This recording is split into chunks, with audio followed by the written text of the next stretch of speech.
شحال كيستاهل كل مغاربه الحوت؟ انا نقول لك نقول واحد 14 كيلوغرام في المتوسط لكل مواطن ياك في مده اياش؟ سنه. المغربي كياكل 14 كيلو د الحوت في عام. نعم تياكل 17 كيلو تقريبا في الدجاج. وعنده جوج بحوره. هادشي راه ندخل السردين.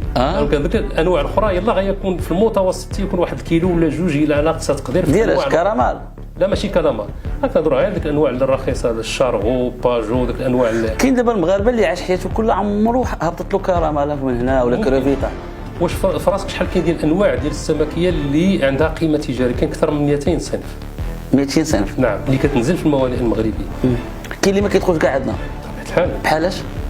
الاخطبوط مثلا الاخطبوط لان المغاربه ما تياكلوش الاخطبوط، لكن كاين اصناف اخرى مثلا انواع اخرى اللي كتكون القيمه التجاريه ديالها مرتفعه. شحال كتوصل القيمه التجاريه؟ دابا الا بغيتي درعي حر ديال 5 كيلو راه خصك تعول على واحد 1000 درهم سمكه واحده. شحال فيها من كيلو؟ تقدر توصل 3 كيلو 4 كيلو 5 كيلو. 1000 درهم؟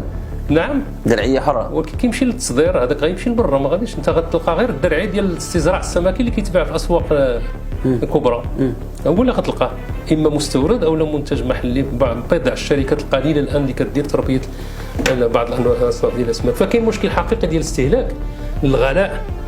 الغلاء ما كاينش عندنا الحوت. شو سبب الغلاء؟ ضمن على ما يقال رغم كما قلتي جوج البحوره و3500 كيلومتر وسميتو 1.5 مليون طن ديال الانتاج ياك.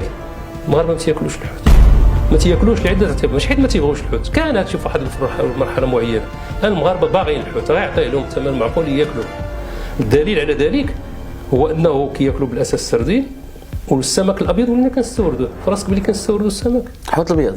نعم عندنا جبحوره وكنستوردوا ما يفوق على 120,000 طن حوت ابيض. غتجيك المغرب يستورد السمك.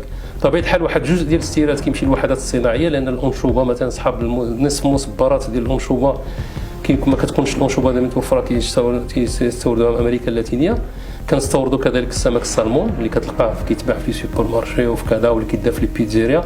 كنستوردوا بزاف ديال القشريات الكروفيت ديال التربيه اللي كدير تقريبا 40 درهم، وكنصدروا ديالنا حنا اللي كتبدا ب 100 درهم. كنستوردوا بزاف كالامار. غتقول لي عندنا الكالامار ديالنا غالي كيدير 120 درهم للفوق، كنصدروه. وكنستوردوا كالامار اللي كيبدا ب 30 درهم الكيلو.